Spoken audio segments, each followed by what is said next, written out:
Morning students. Vishal sir सवर्ग संयोजनों भाग 6 चैप्टर 9 ધોરણ 12 બરાબર છે।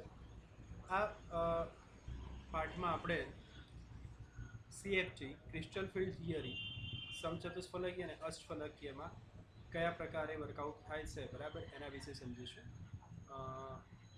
વીબીટી થિયરી આગળના પાર્ટમાં આપણે કમ્પ્લીટ કરીએ।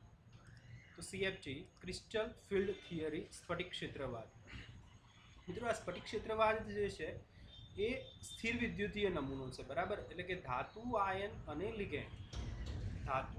લિગેન્ડ વચ્ચેની જે પારસ્પરિક ધાતુ સ્થિર વિદ્યુતીય ક્રિયા જે છે એના ઉદ્ભવના કારણે લિગેન્ડ બંધને ગણતરીમાં લે છે બરાબર। એટલે કે લિગેન્ડ જો ઋણ આયનમાં હોય, ઋણ આયન લિગેન્ડ તરીકે હોય તો બિંદુ ભાર તરીકે અથવા તો તટસ્થ કિસ્સામાં દ્વિધ્રુવ તરીકે વર્તે છે બરાબર। એટલે આ જે તે છે એનો સ્વભાવ જે છે એ લિગેન્ડ જે જોડાય છે એના સ્વભાવ પર આધાર રાખે છે બરાબર। આપણે જાણીએ છીએ કે ડી વિભાગની 5 કક્ષકો બરાબર, જે ડીજનરેટ કક્ષકો હોય છે જેને ડીજનરેટ કહેવામાં આવે છે। ડીજનરેટ કોને કહેવામાં આવે છે? કે જેની બધી જે શક્તિ જે છે બરાબર એ સમાન છે, સમશક્તિત કક્ષકો છે। DXY, DYZ, DXZ, DZ² અને DX² - Y²। આ જે 5 કક્ષકો જે છે એ 5 કક્ષકોની શરૂઆતમાં જે ડી કક્ષકો જે છે એની શક્તિ કેવી હોય છે? સમશક્તિત હોય છે, સરખી ઉર્જા હોય છે। એટલે કે એ કેવી હોય છે? ડીજનરેટ હોય છે। અને એને શું કહેવામાં આવે છે? ડીજનરેટ બરાબર। એટલે કે સમશક્તિપણું ધાતુ પરમાણુની આજુબાજુ એ સમમિતીય ક્ષેત્ર જાળવી રાખે છે। મતલબ સમશક્તિપણું હશે એનો મતલબ શું હશે? કે સપોઝ એ ધાતુ આયન સાથે જોડાયેલી હશે બરાબર, એમ લિગેન્ડ તરીકે જોડાયેલી હશે એમની જોડે, ત્યારે 5 જે છે બરાબર એ 5 કક્ષકો સમાન રીતે આકર્ષાયેલી હશે બરાબર। એટલે કે એમનું સમશક્તિપણું એ જાળવી રાખે છે અને સમમિતીય ગોળીય રચના દર્શાવે છે। પણ જો સંકીર્ણમાં લિગેન્ડને લીધે કાં તો એ ઋણ આયન અથવા દ્વિધ્રુવ અણુનો ઋણ છેડો જેવા કે NH3 છે, H2O છે, એનો ઋણ છેડો જે છે એ અસમિતીય બરાબર અસમિતીયતામાં પરિણમે છે। મતલબ એ એના કારણે શું થાય છે? અસમિત બને છે। મતલબ ધાતુ આયન જોડે જ્યારે લિગેન્ડ આવે છે બરાબર, ત્યારે એ લિગેન્ડ ના કારણે ધાતુ આયનની જે 5 ડી કક્ષકો જે છે એ ડી કક્ષકો જે છે એનું સમશક્તિત્વપણું દૂર થાય છે અને સમશક્તિત્વપણું દૂર થવાના પરિણામે ડી કક્ષકો જે છે એનું વિપાટન થાય છે। એને ક્રિસ્ટલ ફિલ્ડ થિયરી તરીકે તમે ઓળખી શકો બરાબર। એનું વિપાટન થાય છે, વિપાટન થાય છે એટલે વિભેદિત થાય છે। અને વિભેદિત થાય છે એમાં 2 પ્રકાર છે એના, એક જે છે એ T2G અને એક જે છે એ EG। T2G જે છે એમાં DXY, DYZ અને DXZ કક્ષકો હોય છે, જ્યારે EG જે કક્ષકો જે છે એમાં DZ² અને DX² - Y² બરાબર। એટલે કે જ્યારે લિગેન્ડ જોડે આવે છે લિગેન્ડના સ્વભાવના આધારે આ જે કક્ષકો જે છે એનું શું થાય છે? વિપાટન થાય છે, વિભેદિત થાય છે બરાબર। અને જેના કારણે એ T2G અને EG 2 બંચમાં ફેરવાય છે। અને T2G જે બંચ જે છે DXY, DYZ અને DXZ નું બનેલું છે, અને EG જે બંચ જે છે એ DZ² DX² - Y² નું બનેલું છે। આ જુદા જુદા સ્ફટિક ક્ષેત્રના વિભાટનને આપણે જોઈએ। સૌથી પહેલા અહીંયા ધ્યાન રાખો કે અષ્ટફલકીય સ્વર્ગ સ્પેસીસમાં સ્ફટિક ક્ષેત્ર વિભાજન। તો અહીંયા આગળ શરૂઆતમાં આપણે જોઈ શકીએ છીએ કે શરૂઆતમાં આપણે જોઈશું તો 5 જે કક્ષકો જે છે એનું સમશક્તિત્વપણું સમાન છે। એટલે કે આ ધાતુની ડી કક્ષકો તમે જુઓ એક સમાન બતાવેલી છે બરાબર, એ ધાતુની ડી કક્ષકો છે। હવે આ ધાતુની ડી કક્ષકો બરાબર, ધાતુની ડી કક્ષકો જે છે એ લિગેન્ડના કોન્ટેક્ટમાં આવે છે ત્યારે શું થશે? એ 5 ડી કક્ષકોનું શું થાય છે? અદરાવસ્થા છે। જ્યારે લિગેન્ડમાં આવે ઉત્તેજિત અવસ્થામાં આવે, અને ઉત્તેજિત અવસ્થામાં આવશે એટલે અષ્ટફલકીયમાં એવું થાય છે કે આ જે 5 ડી કક્ષકો જે છે એનું વિભાટન થાય છે। એમાંની 3 ડી કક્ષકો જે છે બરાબર એ આ કેન્દ્રક અથવા તો બેરિયર તરીકે ઓળખાય છે, ડેલ્ટા ઓક્ટાહાઇડ્રલ બરાબર।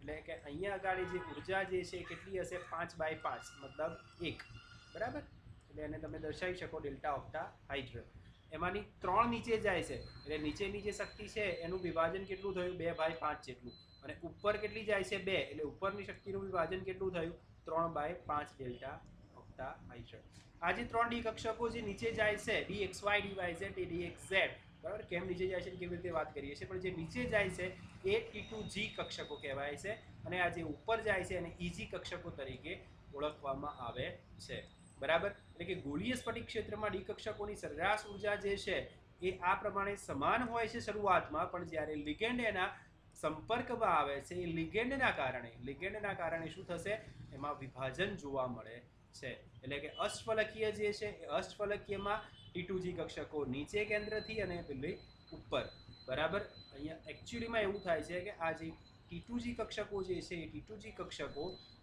બરાબર એ કેન્દ્ર સાથે શું બતાવે છે અપાકર્ષણ બતાવે છે એની ઉર્જા વધારે હોય છે એટલે કે એના કારણે થઈ અને એનાથી અપાકર્ષણના કારણે દૂર જાય છે બરાબર તો જોઈએ આપણે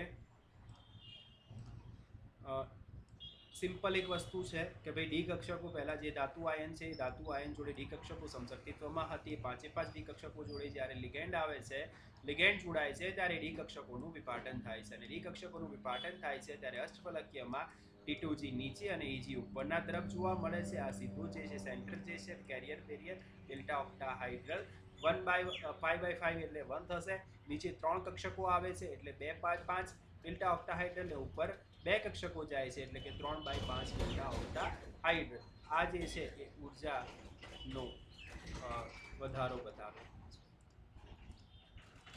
જોઈએ ટેક્સ્ટબુકમાં શું લખ્યું છે કે ધાતુ પરમાણુની આજુબાજુ 6 લિગેન્ડથી ઘેરાયેલા અષ્ટફલકીય સબર્ગ સ્પીસીસમાં ધાતુની ડી કક્ષકો ઇલેક્ટ્રોન અને લિગેન્ડના ઇલેક્ટ્રોન અથવા તો ઋણભાર વચ્ચે અપાકર્ષણ થાય છે બરાબર આવું અપાકર્ષણ ધાતુની ડી કક્ષકોથી લિગેન્ડથી દૂર હોય તેના કરતાં લિગેન્ડની દિશા તરફ હોય ત્યારે વધારે હોય છે આ અપાકર્ષણ સમજવું શું કીધું છે આ અપાકર્ષણ એ ધાતુની ડી કક્ષકો લિગેન્ડથી દૂર હોય એના કરતાં લિગેન્ડની દિશા તરફ હોય ત્યારે વધારે હોય છે મતલબ જ્યારે નજદીક આવશે ત્યારે આ અપાકર્ષણ વધારે હશે આમ ગોળીય સ્ફટિકની સરેરાશ ઉર્જાની સરખામણીમાં dx² - y² ને dz² ની કક્ષકો લિગેન્ડની દિશા તરફ નિર્દેશિત થાય છે એટલે વધુ અપાકર્ષણ દર્શાવશે અને ઉર્જામાં ઊંચા જશે એટલે કે એનું અપાકર્ષણ કેવું થશે વધારે થશે અને ઉર્જામાં ઊંચે જશે જ્યારે dxy yz અને dxz કક્ષકો જે અક્ષની દિશાત્મક હોય છે મતલબ અહીંયા આગળ આપણે જે વિપાટન જોયું એ વિપાટનમાં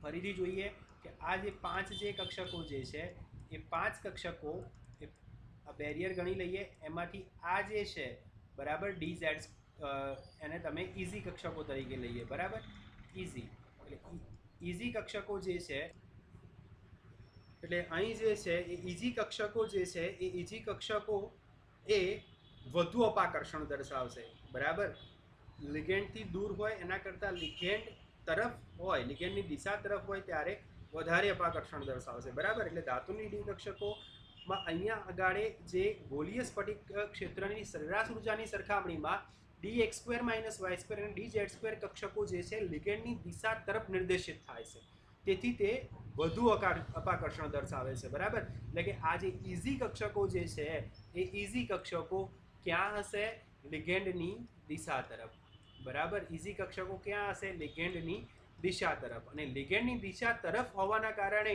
એનું અપાકર્ષણ વધારે હશે અને પરિણામે શું થાય છે એ વધુ ઊંચે જાય છે બરાબર અને dxy dyz અને dxz કક્ષકો જે છે એ અક્ષની વચ્ચે દિશાત્મક હોય છે મતલબ આ જે કક્ષકો જે છે એ કક્ષકો અક્ષની વચ્ચે દિશાત્મક હોય છે અને દિશાત્મક હોય છે એનો મતલબ શું થશે T2G કક્ષકો જે છે એ ઉર્જામાં નીચે જશે આથી અષ્ટફલકીય સંકીર્ણમાં લિગેન્ડ ઇલેક્ટ્રોન અને ધાતુ ઇલેક્ટ્રોનને લીધે અષ્ટફલકીય સંકીર્ણમાં લિગેન્ડ ઇલેક્ટ્રોન અને ધાતુ ઇલેક્ટ્રોન એના લીધે શું થશે લિગેન્ડના ઇલેક્ટ્રોન અને ધાતુ ઇલેક્ટ્રોનના કારણે ડી કક્ષકોનું સમશક્તિત્વપણું દૂર થઈ જાય છે અહીંયા આગળ શું થાય છે આજે જે ધાતુની ડી કક્ષકોની વાત કરી છે અને લિગેન્ડ જે છે એના ઇલેક્ટ્રોન એ બંનેના કારણે થઈને એમની વચ્ચે જે છે એ સ્થિર વિદ્યુતીય આકર્ષણ બળ લાગે છે અને એના કારણે અહીંયા આગળ આપણે જોઈએ તો ઇઝી કક્ષકો જે છે એ ઇઝી કક્ષકો એ એની ઇઝી કક્ષકોની દિશા લિગેન્ડ તરફ હોય છે, બરાબર,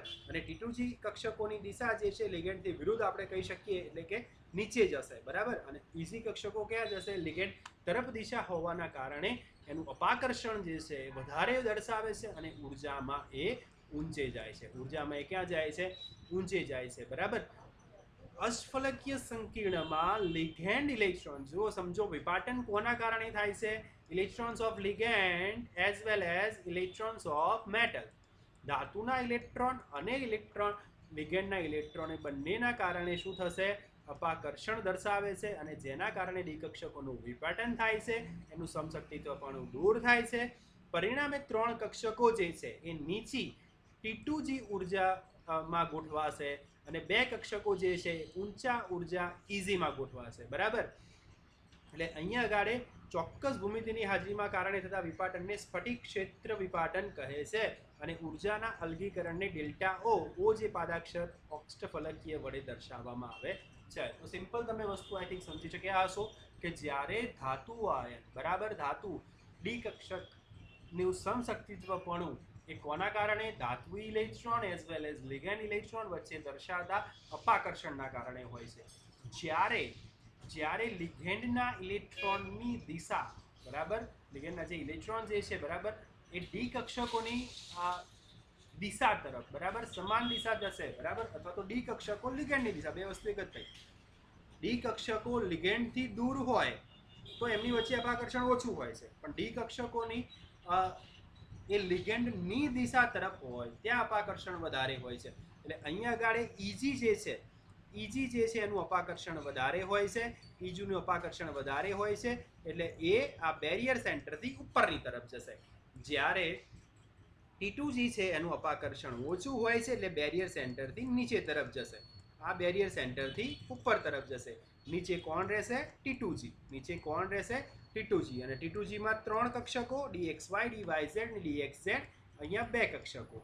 અને આ જે 5 જે સમશક્તિત્વ ધરાવતી ડી કક્ષકો હતું એનું વિપાટન થઈ જાય છે. કોના કારણે થાય છે? કે ભાઈ ધાત્વીય ઇલેક્ટ્રોન સાથે સાથે કયા? લિગેન્ડ ઇલેક્ટ્રોન વચ્ચેના અપાકર્ષણ. ઇન શોર્ટ, સ્ફટિક ક્ષેત્ર વિપાટન જે છે એ અપાકર્ષણના કારણે થાય છે. કોના કારણે થાય છે? અપાકર્ષણના કારણે થાય છે. અને આ અપાકર્ષણના કારણે 3 કક્ષકો જે છે એ નીચી ઉર્જા એટલે કે T2Gમાં જાય છે અને જ્યારે 2 કક્ષકો ઇઝી એ ઊંચા શક્તિ સ્તરમાં જાય છે, બરાબર. આ વસ્તુ અષ્ટફલકીય માટે. સમચતુષ્ફલકીય માટે ટોટલી ઉલટી. સમચતુષ્ફલકીય માટે તમે વાત કરતા હો તો T2G જે છે એ ઉપર જશે, જ્યારે ઇઝી છે એ નીચે આવશે, બરાબર.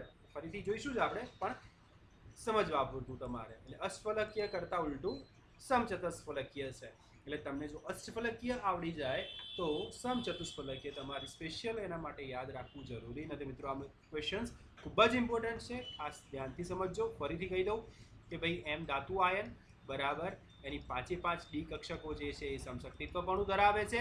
જ્યારે લિગેન્ડ એની હાજરીમાં આવે છે ત્યારે લિગેન્ડની હાજરીમાં આની 5 કક્ષકોનું સમશક્તિત્વપણું ડી કક્ષકોનું દૂર થાય છે. એમાંની જે ઇઝી કક્ષકો જે છે એની દિશા, ઇઝી કક્ષકોની દિશા એ લિગેન્ડની જ દિશામાં હોય છે, એટલે કે એ ઊંચું શક્તિ સ્તર ધરાવશે અને ઉપર જશે, વધારે અપાકર્ષણ દર્શાવશે. જ્યારે T2G જે છે એ T2G કક્ષકો જે છે એ T2G કક્ષકો એ નીચે ઉર્જાના ગોઠવાશે અને અહીંયા આગળ ઇઝી એ ઉપર, T2G નીચે. આ જે છે ડેલ્ટા ઓક્ટા હાઇડ્રલ, અહીંયા આગળ કેટલી નીચે છે? 3. તો કેટલું? 2/5, ટોટલ 5 છે, એટલે 2/5 જેટલું. અહીંયા 2 ઉપર છે એટલે 3/5 ડેલ્ટા ઓક્ટા હાઇડ્રલ જેટલી ઉર્જા દર્શાવશે. આ 2/5 ડેલ્ટા ઓક્ટા હાઇડ્રલ જેટલી ઉર્જા દર્શાવશે. સિમ્પલ. ઓકે, જોઈએ નેક્સ્ટ. સ્ફટિક ક્ષેત્ર વિપાટન ડેલ્ટા ઓક્ટા હાઇડ્રલ, ડેલ્ટા ઓ લિગેન્ડ અને ધાતુ આયન પરના ભાર પર આધાર રાખે છે. કેટલાક લિગેન્ડ પ્રબળ ક્ષેત્ર ઉત્પન્ન કરવા ક્ષમતામાં હોય છે, એટલે કે મોટું વિપાટન થશે, અને જે નિર્બળ ક્ષેત્ર ધરાવતા હશે એ નાનું વિપાટન કરશે. અને સામાન્ય રીતે ક્ષેત્રની પ્રબળતામાં વધારા પ્રમાણે ક્રમવાર શ્રેણી નીચે પ્રમાણે દર્શાવેલી છે, અને જેને કઈ શ્રેણી કહેવામાં આવે છે? જેને સ્પેક્ટ્રોકેમિકલ શ્રેણી તરીકે ઓળખવામાં આવે છે. આ જે શ્રેણી છે એને સ્પેક્ટ્રોકેમિકલ શ્રેણી તરીકે ઓળખવામાં આવે છે, બરાબર છે. સ્પેક્ટ્રોકેમિકલ શ્રેણી તરીકે આકૃતિમાં જુઓ તમે તો બે ઇઝી કક્ષકોની ઉર્જા 3/5 ડેલ્ટા 0 જેટલી વધશે અને T2G કક્ષકોની ઉર્જા 2/5 જેટલી, બરાબર છે. અને લિગેન્ડની આ જે શ્રેણી જે છે એ શ્રેણી તબક્કાવાર રીતે નીચે પ્રમાણે દર્શાવી છે કે I minus BR minus SCN minus I minus less than BR less than SCN less than CR S minus 2F minus OH minus C2O4 minus H2O NCS DTA NST EN CN minus CO. Okay, શ્રેણી તમારે યાદ રાખવાની રહેતી હોય છે. હવે આવી શ્રેણીને વર્ણપટી રાસાયણિક શ્રેણી કહેવામાં આવે છે, બરાબર. આ જે શ્રેણી જે છે પ્રાયોગિક રીતે જુદા જુદા લિગેન્ડના પ્રકાશ સાથેના શોષણ પરથી એનું શોષણ જે છે એના શોષણ આધારિત નક્કી કરવામાં આવેલ છે અને ડી કક્ષકોમાં ઇલેક્ટ્રોન સૂચવવા માટે પ્રયત્ન કરે. સ્વાભાવિક છે અહીંયા આગળ ડી ઇલેક્ટ્રોન T2G કક્ષકોની નીચેની ઓછી ઉર્જાવાળા T2Gની ઉર્જા કેવી છે? ઓછી છે, બરાબર. અહીંયા આગળ આપણે જોઈએ તો અફબાઉના નિયમ પ્રમાણે શું થશે? પહેલાં નીચી કક્ષામાં ભરાશે અને ત્યારબાદ ઊંચી શક્તિ સ્તરમાં ભરાય, બરાબર છે. તો અહીંયા આગળ T2G જે છે એ T2G કેવું છે? નીચી શક્તિ સ્તર ધરાવે છે, બરાબર. અને EG જે છે એ ઊંચું શક્તિ સ્તર ધરાવશે. જ્યારે ક્યારે બી ઇલેક્ટ્રોન આવશે તો ઇલેક્ટ્રોનનું પહેલું ભરાણ ક્યાં જશે? T2Gમાં, અને એના ત્યારબાદ શું થશે? EGમાં જશે. ત્યારબાદ શું થશે? EGમાં થશે. પણ હવે 3 ઇલેક્ટ્રોન પછી ચોથો ઇલેક્ટ્રોન, મેઇન વસ્તુ એ છે કે 3 ઇલેક્ટ્રોન પછી ચોથો ઇલેક્ટ્રોન ક્યાં જશે? D2 અને D3માં તો હુન્ડના નિયમ પ્રમાણે એકાકી T2Gમાં ગોઠવાશે, એટલે કે 1, 2 અને 3 T2Gમાં 3 ઇલેક્ટ્રોન આવે એટલે એ પ્રમાણે ગોઠવાઈ જાય, બરાબર. હવે ચોથો ઇલેક્ટ્રોન T2Gમાં સ્તરમાં જશે અથવા યુગ્મન કરશે અથવા ઉર્જાના યુગ્મન માટેની ચૂકવ્યા વગર EGમાં ગોઠવાશે.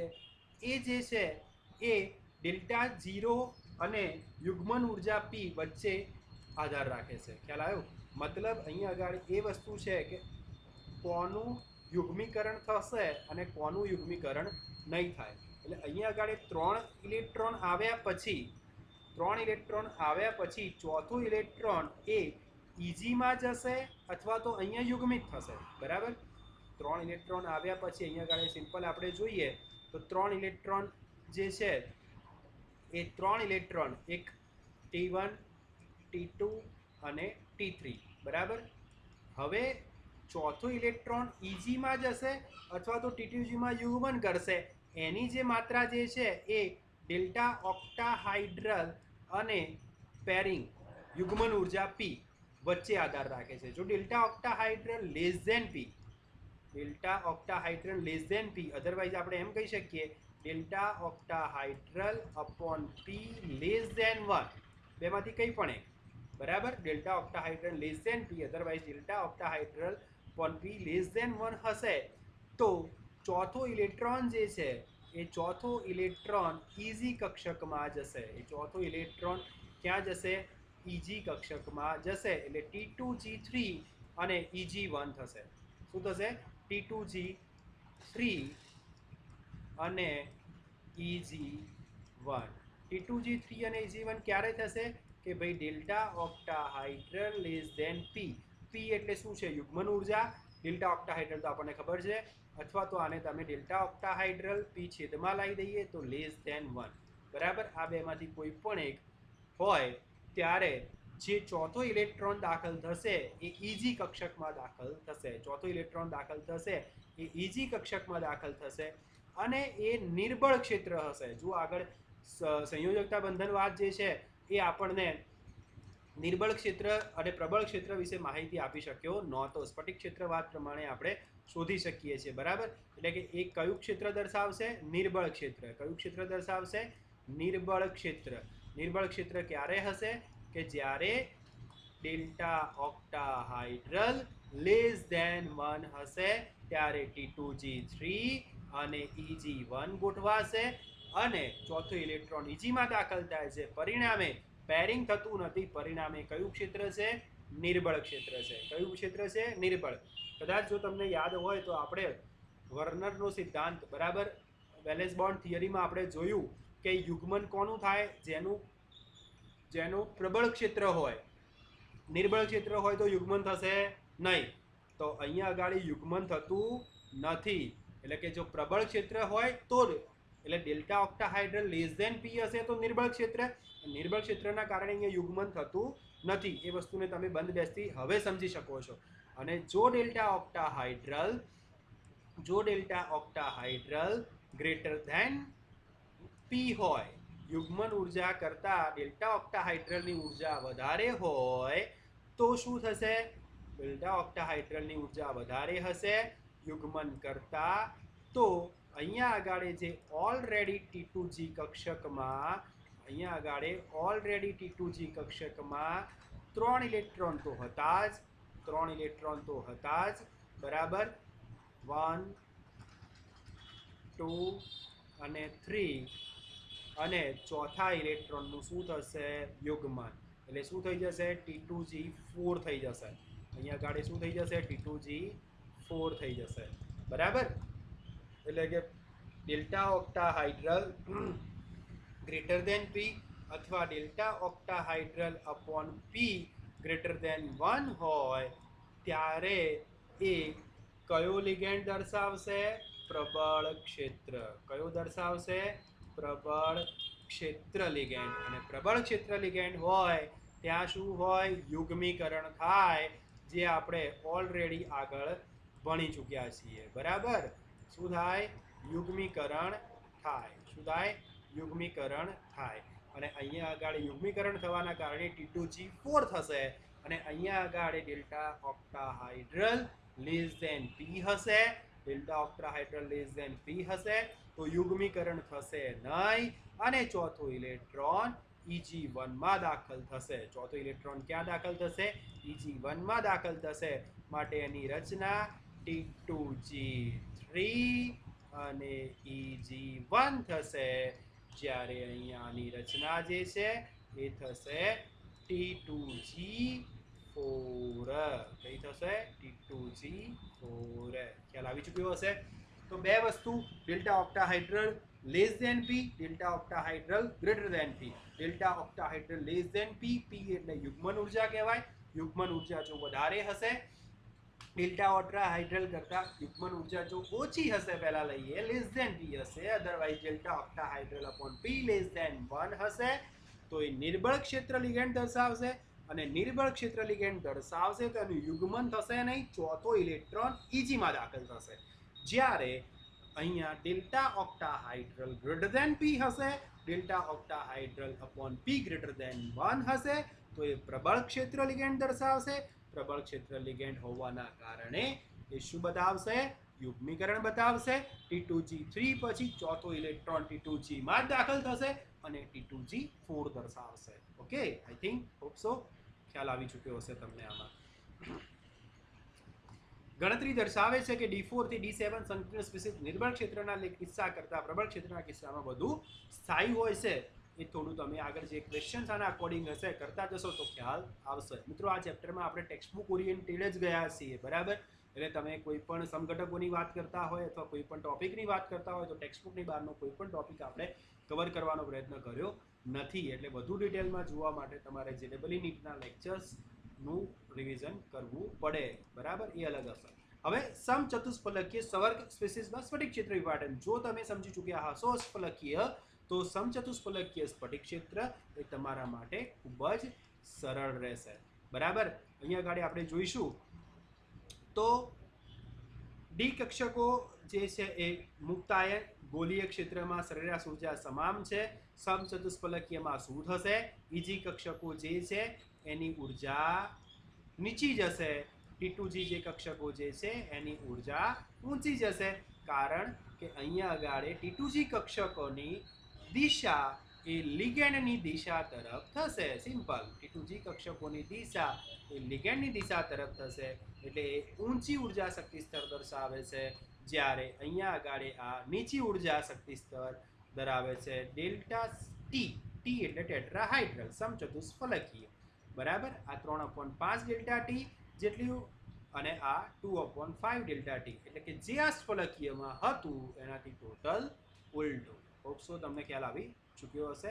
It's a very simple. સમચતુષ્ફલકીય સવર્ગ સ્પીસીસની રચનામાં ડી કક્ષકોનું વિભાજન ઊંધું થઈ જાય છે અષ્ટફલકીય ક્ષેત્રનું વિભાજન કરતાં ઓછું હોય છે. સમાન ધાતુ માટે સમાન લિગેન્ડ, ધાતુ લિગેન્ડ અંતર માટે દર્શાવી શકાય. કોના માટે? આ ખાસ યાદ રાખજો કે સમાન થેન્ક યુ હા, સમાન ધાતુ માટે સમાન લિગેન્ડ અને ધાતુ લિગેન્ડ અંતર માટે દર્શાવી શકાય કે delta t octahedral upon 4 upon delta t यानी कि delta tetrahedral is equal to 4 upon 9 delta octahedral. માટે કક્ષકીય વિપાટનની ઉર્જા વધુ યુગ્મનને દબાણ કરવા માટે પૂરતી હોતી નથી. તેની નિમ્ન ભ્રમણ સંરચના ભાગ્યે જ જોવા મળે છે. અષ્ટફલકીય અને સમચલીય ચોરસ સંકીર્ણ જે કેન્દ્રીય સમમિતિ ધરાવે છે તેના માટે જી પાદાક્ષરનો ઉપયોગ થાય છે. બરાબર.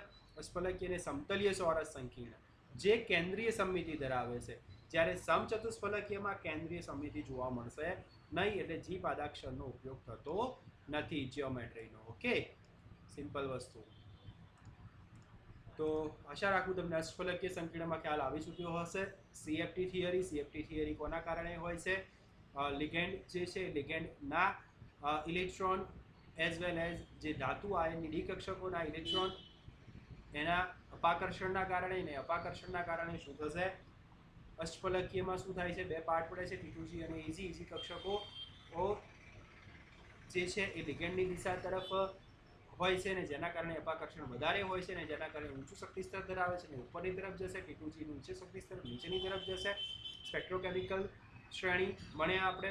બરાબર. અને as well as delta octahedral less than P યુગ્મન ઉર્જા જો લેસ ધેન પી હશે, delta octahedral upon P less than 1 હશે તો એ શું દર્શાવશે?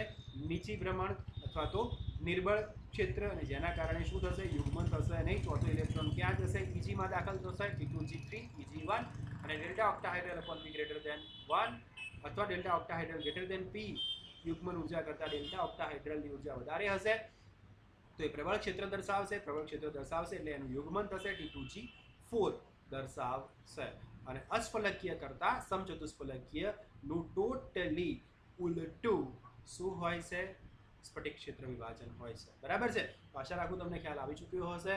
Thanks for watching. આવી જ રીતે વિડીયો જોયા કરો, સબસ્ક્રાઈબ કરો ચેનલને. બેલનું બટન જે છે તમે પ્રેસ કરશો, તમારા ફ્રેન્ડ્સ જોડે શેર કરો. Thanks for watching. Good bye. જય શ્રી કૃષ્ણ. જય હિન્દ. જય ભારત.